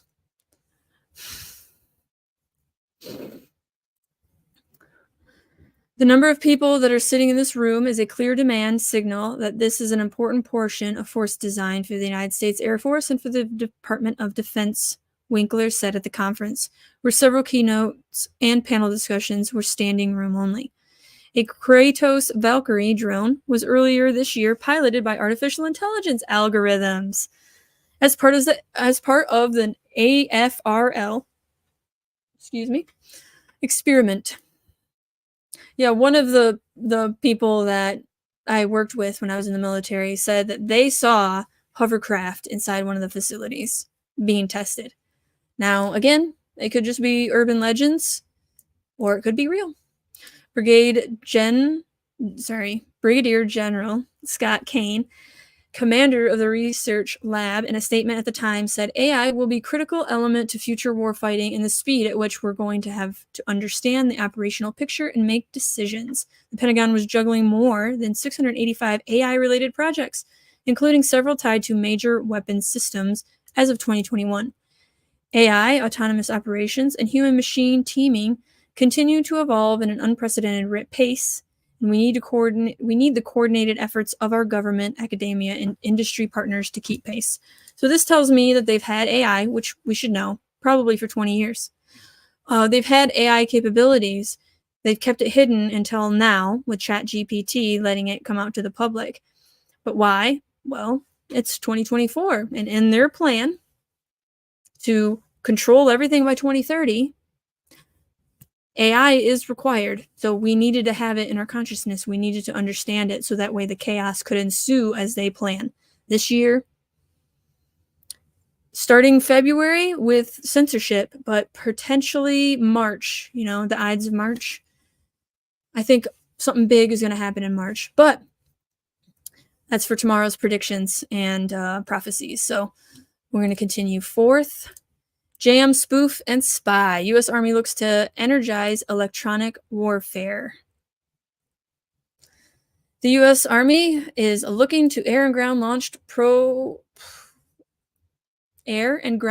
platforms such as drones to more effectively wage electronic warfare amid a Pentagon push to modernize arsenals and expectation that long-held technology investments are set to pay off. Officials involved in the effort point to two experiments, air-launched effects, or ALE, and ground-launch effects, GLE, by outfitting them with kit capable of jamming, spoofing, or collecting intelligence. The platforms could help deter and neutralize technologically advanced adversaries, such as China and Russia during a conflict. Or it could enslave and make your own population subservient. You could say that it's China and Russia that's doing it, but really it's you. Because every government is at war with its people right now. They want complete control. They want power. They want a new world order. They want you and I to not be able to do what we've been able to do with capitalism, free market capitalism, which is progress and, everybody with cheap energy could live very well on this plane of existence. But alas, we have a bunch of people that think they know better. Ground to space, rear to deep, from a threat standpoint, we have to be prepared to operate in that entire range. Brigadier General Ed Barker, the Deputy Program Executive Officer for Intelligence, Electronic Warfare, and Sensors, said during an August 30th event at the Aberdeen Proving Ground, Maryland. As we operate in this environment, we have to be enabling the larger Army priorities. Air-launched effects are relatively low-cost drones or payloads catapulted mid-air by larger aircraft, either crewed or uncrewed. They are meant to deter, disrupt, deceive, or destroy, and can sync with a larger family of battlefield tools because of Industry 4.0, the Internet of Things. The Army considers them a crucial piece of the future vertical lift effort meant to overhaul the helicopter fleet. The service is expected to spend billions of dollars, our money, in the next 5 years on both the future long-range assault aircraft and the future attack reconnaissance aircraft, according to fiscal 2023 budget justification documents. Coordination on air-launched effects between the electronic warfare camp and aviation officials is in the early stages. We have some tech maturity investments happening. Yeah, okay. See if there's anything else worth. The Army has studied air-launched effects for years. In 2020, the Army's Combat Capabilities Development Command published a related request for information detailing a future battlefield rife with highly lethal and complex targets. Those targets, the document said, will include networked and mobile air defense systems with extended ranges and long and mid-range fire systems that will deny freedom of maneuver. Even less mature are the ground-launched effects. We're just looking at doing some prototyping to figure out, okay, what types of effects, what types of collection could we get? Very small, there's not a ton of power, so what could we actually deliver? These are the types of things the industry is seeking. Electronic warfare in the wild. The U.S. Defense Department is preparing for potential fights against China and Russia. The two world powers have constructed anti-access and area denial infrastructure in an attempt to counter U.S. strengths and keep at bay forces or weapons that could overwhelm. Really what the Army is asking for, electronic warfare, is how do you deliver an integrated architecture that will help me operate in the air and on the ground? And how can electronic warfare enable some of those future operations, whether that's a future attack reconnaissance effort, whether that's an operationally manned fighting vehicle, whether that's long-range precision targeting in terms of long-range sensing. All those sorts of integrated architecture is what we're attempting to deliver. Among other Army EW pursuits are programs known as Terrestrial Layer System Brigade Combat Team, or TLS-TCB. The terrestrial layer system echelons above brigade. Jeez. Multifunctional electronic warfare, air, large. Oh my gosh, each serve his own purpose. A bunch of stuff. That's what they have. A bunch of stuff. The service is in July awarded a nearly $59 million contract to Lockheed Martin to furnish prototypes for that. The Army is developing force structure, developing doctrine, developing training, whether it's leader, individual, or collective training. A leader at the place said, lessons from Ukraine. All right.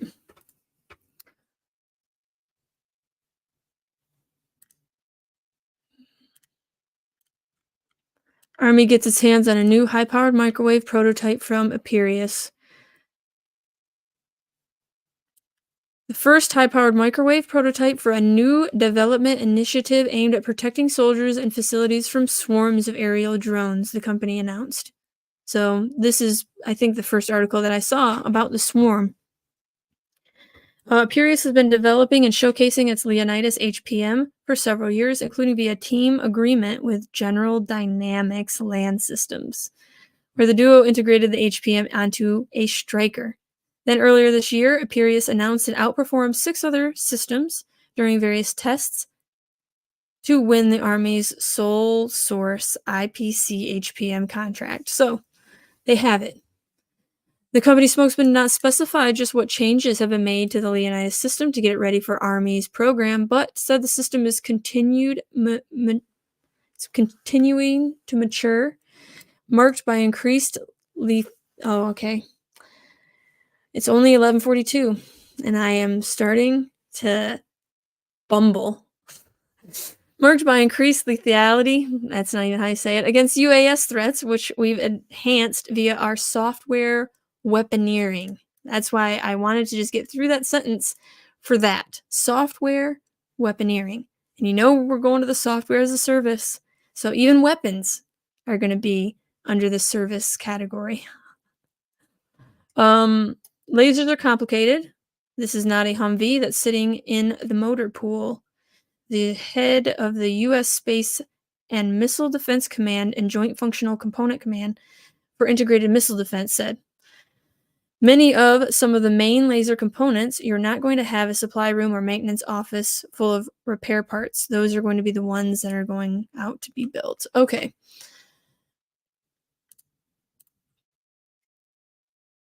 As technology improves, it could be used to fight wildfires, detect crop disease, and more. However, it also raises concerns over safety, privacy, and cyber security. For example, a hacker could redirect a drone swarm for malicious purposes.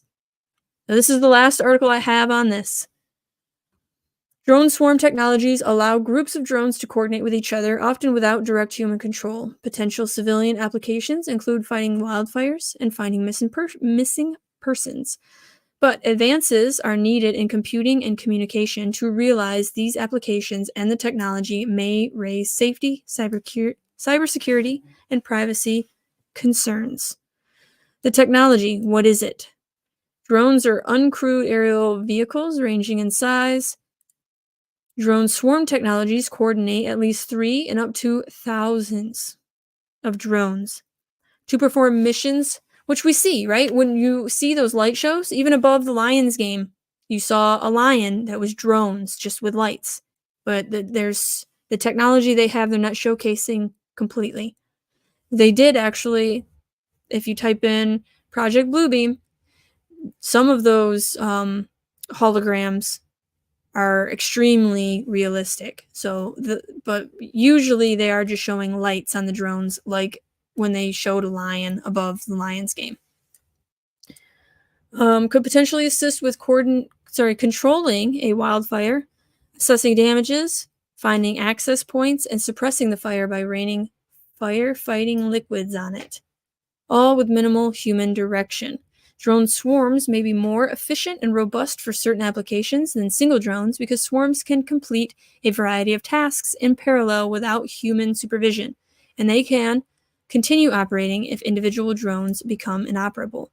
How does it work? Drone swarms integrate advanced computer algorithms with local sensing and communication technologies to synchronize multiple drones to achieve a goal. So here you see centralized. Every single one is programmed by this individual. Then you have decentralized, semi-autonomous. You program one, and then the rest do its thing based off that one. And then lastly, decentralized, fully autonomous. There's no human interaction, and it's absolutely possible, and hackers can take control from this guy and then give it to the drones. Drone swarms can use various methods of command and control, including pre-programmed missions with specified predefined flight paths, centralized control by a ground station or a single control drone, or distributed control where the drones communicate and collaborate based on shared info. More advanced methods of control include swarm intelligence, inspired by the collective behaviors of insect colonies and flocks of birds. Because we copy what nature provided, what God provided, as well as artificial intelligence techniques to teach drone swarms to respond to new or unexpected situations. How mature is it? Drone swarm technologies and algorithms have become more mature in recent years. Advancements in artificial intelligence and machine learning have improved decision-making and obstacle avoidance. High-speed communication technologies such as 5G and 6G networks have improved real-time data sharing among devices. So again, Internet of Things is all about every single piece of technology can talk to each other, and that will extend the range and capability of the technology itself. Other advancements include energy-efficient components, such as lighter materials and energy-efficient motors, as well as advanced sensing technologies for environment mapping. So they're going to be used to inventory and control everything on Earth. That's what it sounds like to me, just like the United Nations wants. In addition, there are now high-resolution cameras and infrared sensors for surveillance, reconnaissance, and search and rescue. High-resolution cameras with infrared sensors, meaning facial recognition capabilities, are possible. Despite these advances, drone swarm use remains limited due to a number of challenges. Most current drone swarm applications are still relatively simple. For example, aerial light displays are conducted with pre-planned motions.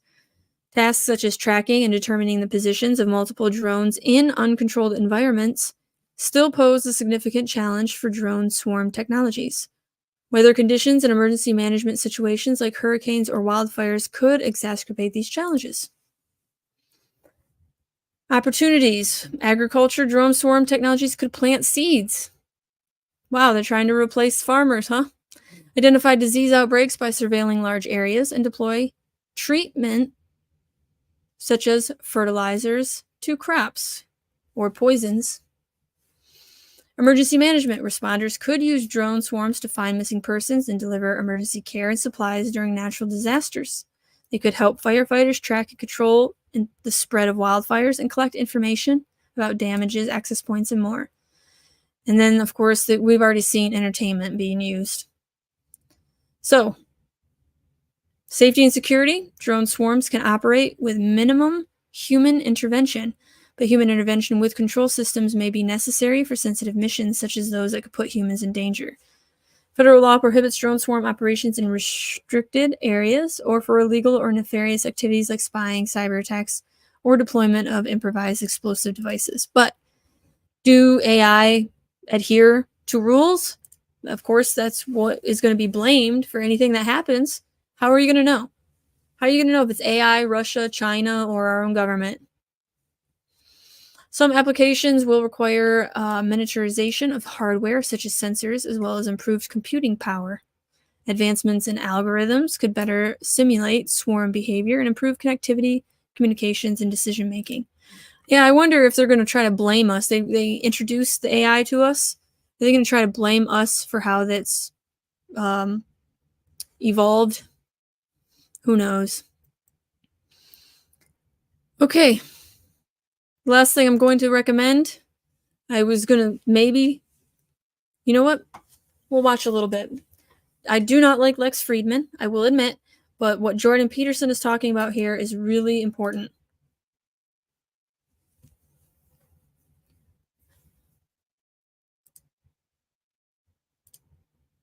Okay, why? There it is. Boom. So imagine that there's an emergency. Dragon. There's a dragon. And in this situation, the dragon I think he's talking about is the climate change scam. Someone comes and says, there's a dragon. I'm the guy to deal with it. That's what the environmentalists say, the radical types who push limits to growth. Then I look at them and I think, okay, is that dragon real or not? That's one question. Well, I ask that question of myself every time when I spend time alone. Is the apocalypse looming on the environmental front? Yes or no? I'll just leave that aside for the time being. I think you can make a case both ways for a bunch of different reasons. And it's not a trivial concern. And we've overfished the oceans terribly. And there are environmental issues that are looming large. Whether climate change is the cardinal one or not is a whole different question, but we won't get into that. That's not the issue. You're clamoring about a dragon. Okay. Why should I listen to you? Well, let's see how you're reacting to the dragon. First of all, you're scared stiff and in a state of panic. That might indicate you're not the man for the job. Second, you're willing to use compulsion to harness other people to fight the dragon for you. So now not only are you terrified, you're a terrified tyrant. So then I would say, well, then you're not the Moses that we need to lead us out of this particular exodus. And maybe that's a neurological explanation. It's like, if you're so afraid of what you're facing, that you're terrified into paralysis and nihilism, and that you're willing to use tyrannical compulsion to get your way, you are not the right leader for the time. So then I like someone like Bjorn Lomborg or Matt Ridley or Marion Tupy. And they say, well, look, we've got our environmental problems. Real quick, Bjorn, though, I bought his book, and within the first 2 pages, he said something about carbon tax being a good idea. I sent the book back, and it's the only book I've ever sent back. So I just wanted to say that. I do not like... I will double check right now. I'm fairly certain it was Bjorn's book. And maybe you could make a case that there's a Malthusian element in some situations. But fundamentally, the track record of the human race is that we learn very fast and faster all the time to do more with less. And we've got this. And I think, yes, to that idea. And I think about it in a fundamental way. It's like, I trust Lomborg, I trust Tupy, I trust Matt Ridley. They've thought about these things deeply. They're not just saying, oh, the environment doesn't matter, whatever the environment. Real quick, I'm going to keep going, but I want to share that false alarm. This one. I bought it. How climate change panic costs us trillions. And again, he talked about carbon tax. And so I don't agree with that whatsoever. Because again, carbon tax just means the air you breathe is being taxed. So being alive, you are taxed. I'm not for taxes at all.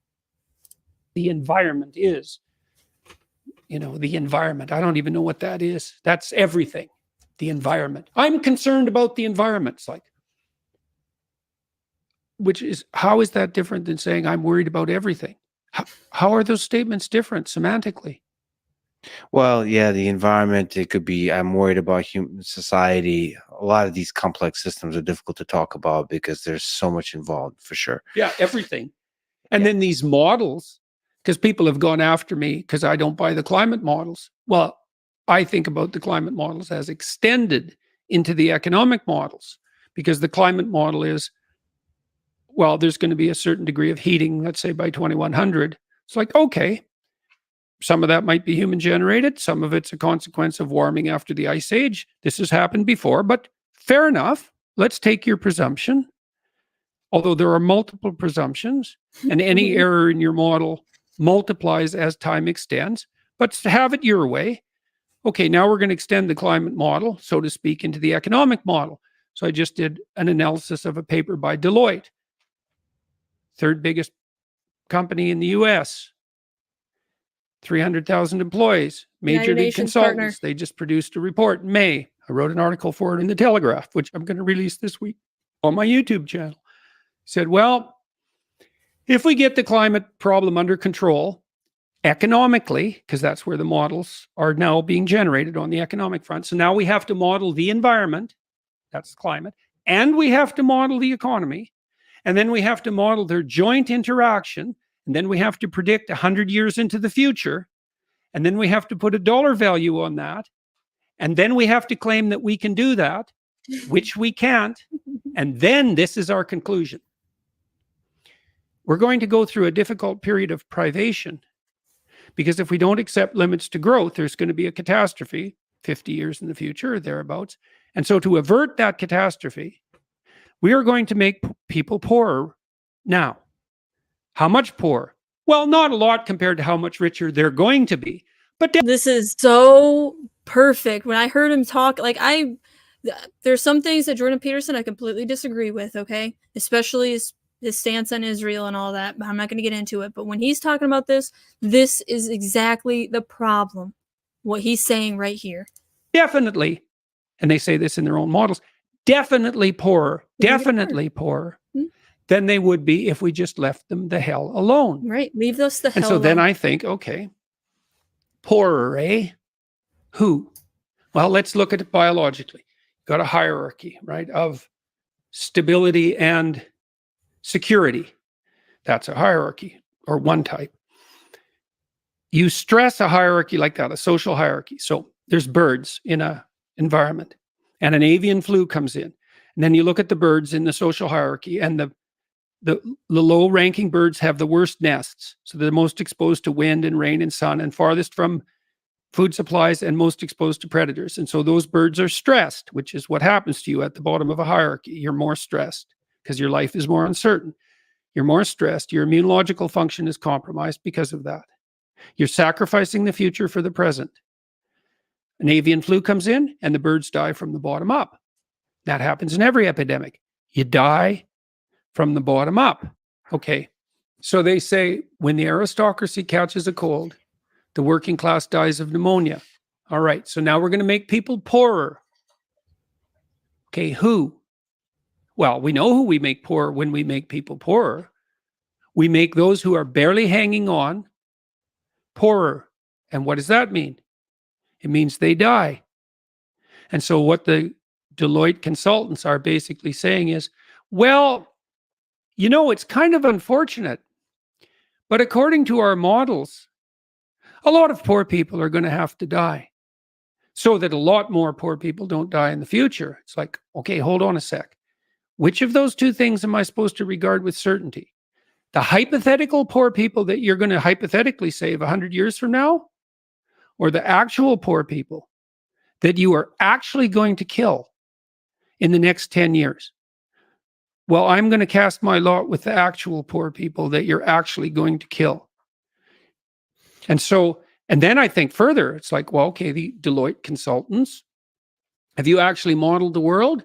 Or is this a big advertising shtick designed to attract your corporate clients with demonstration that you're so intelligent that you can actually model the entire ecosystem of the world, including the economic system, and predict it 100 years forward?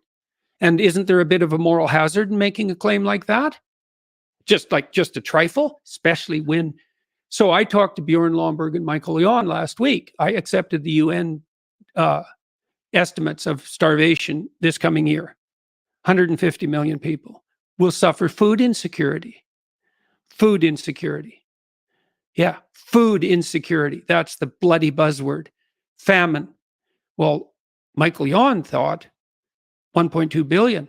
And then that it'll spiral, because he said what happens in a famine is that the governments go nuts, crazy. The governments destabilize. And then they appropriate the food from the farmers. Then the farmers don't have any money. Then they can't grow crops. And I think, yeah, that's exactly what they do. That's exactly what would happen. And so Jan told me one point. And that's exactly what's happening. You see it over in Germany and Europe. You see all of those farmers that aren't farming. Now the government's going to say, you aren't farming, we'll take it from you. Why not? They'll just take it from them. We are in trouble. We are in so much trouble. 2 billion. And then Bjorn Lomborg said the same thing. I didn't even ask him. He just made it as an offhand comment. So Let me ask you about the famine of the 30s. yeah, Do you think in Ukraine? In the Ukraine. Oh yeah. Fun. Similar, a lot of the things you mentioned in the last few sentences kind of echo to that part.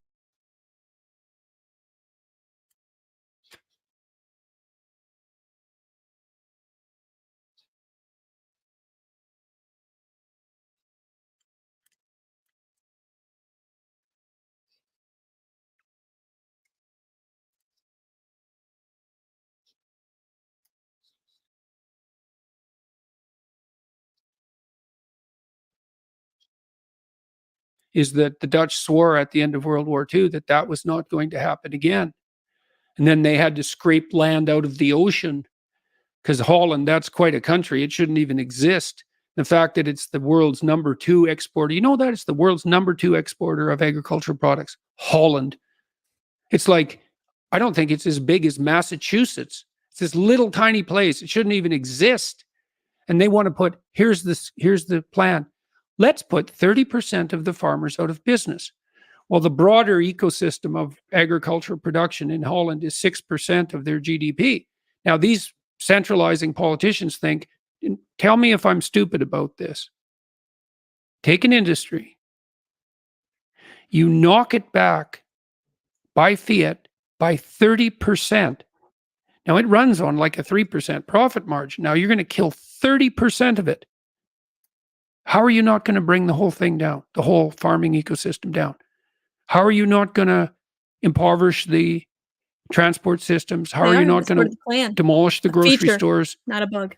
You can't take something like that and pare it back by fiat by 30% and not kill it. I can't see how you can do that. I mean, look what we did with the COVID lockdowns. We broke the supply chains. Have you tried buying something lately? You can't, and aren't the Chinese threatening Taiwan at the moment? What are we going to do without chips? So this was a year ago. I don't know what these people are thinking. And then I think, okay, what are they thinking? Well, the Deloitte people are thinking, aren't we smart? And shouldn't we be hired by our corporate employers? It's like, okay, too bad about the poor. What are the environmentalists thinking? We love the planet. It's like, do you? We love the poor.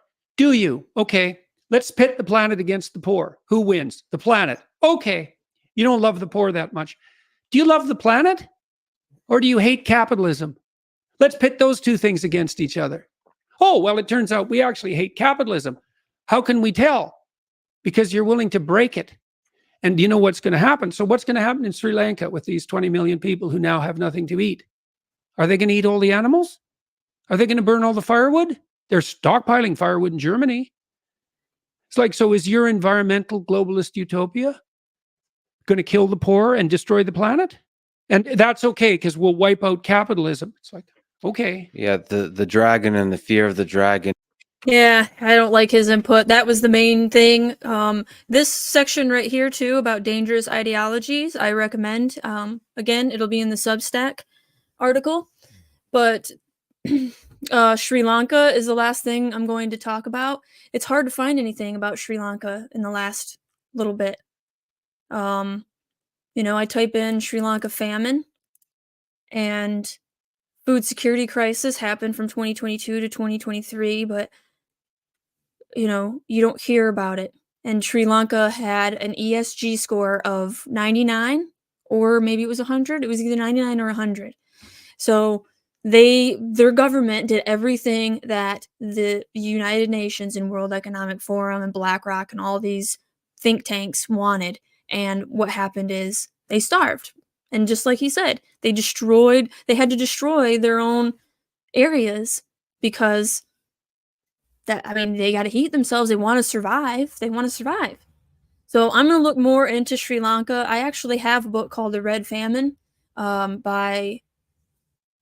she's a famous historian, and she discusses that Ukrainian famine that happened.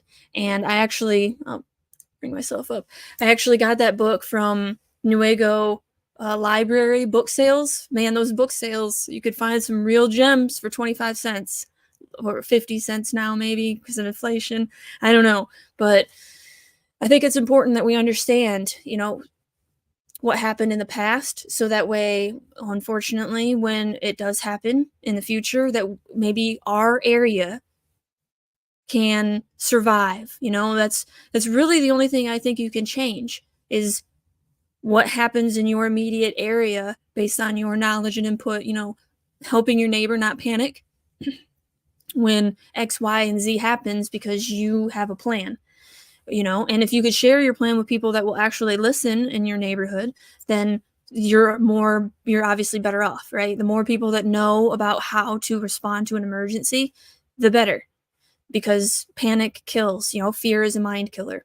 So I hate to end on such a sour note. I want to try to end on better notes, but I don't have anything positive to share today to end this. But tomorrow, I'm talking about prophecies and predictions for 2024 and beyond, and some very interesting stuff with the church and lightning bolts and stuff like that. So I hope you'll join me over on Rumble. It's Rumble exclusive, simply because I think that topic might be censored more by YouTube. So I try to put my Rumble only videos as something more conspiratorial. But pretty soon, February 1st, we will have unfortunately, February 2024, Google will update the inappropriate content policy to clarify the definition of sensitive events. Sensitive event is an unforeseen event or development that creates significant risk to Google's ability to provide high-quality, relevant information and ground truth and reduce insensitive or exploitative content in prominent and monetized features. During a sensitive event, we may take a variety of actions to address these risks. Example of a sensitive event includes events with significant social, cultural, or political impact, such as civil emergencies, natural disasters, public health emergencies, climate lockdowns, would be considered that. Terrorism and related activities, conflict, or mass act of violence. So basically news. The mainstream media can't compete with alternative news, real alternative news, and so they're going to censor us. That's what's going to happen. So I'm be on Rumble a lot. Today I really wanted to be on Rumble, but I'm not. I am a millennial, so I'm good at technology, but I'm not a Zoomer, so I'm not the best. Thank you, Dragonfly, for hanging out. I always love having you here. You're an OG. You'll always be an OG. Connie, same thing, another OG, absolutely connected with blood rituals. Yes, the mass starvation. Or maybe you were talking about when I was talking about the Catholic Church, because it was a little while ago, and there is a little bit of a lag in between us. But thank you guys. Again, I love you all. Remember to love thy neighbor as thyself, and I will see you guys tomorrow, hopefully, over on Rumble. Have a good night, day, and night.